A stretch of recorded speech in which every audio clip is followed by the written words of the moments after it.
Di salah satu usaha rumah makan nasi Padang di daerah Jalan Balap Sepeda, Rahmat tidak hanya menjual nasi Padang, namun ia juga mengajak untuk berbagi dengan anak yatim.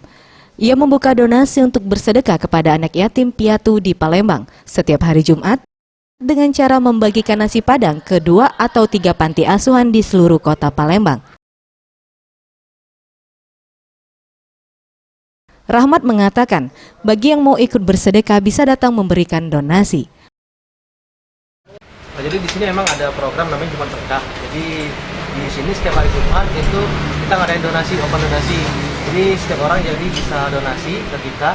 Itu mulai dari satu bungkus nasi itu 10.000 atau terserah mereka berapa. Jadi nanti kita salurkan ke panti asuhan atau bisa dibagi-bagi di jalan atau mereka mintanya gimana, tergantung mereka. Jadi setiap hari Jumat kita adain acara itu. Willy Aep, Sriwijaya TV.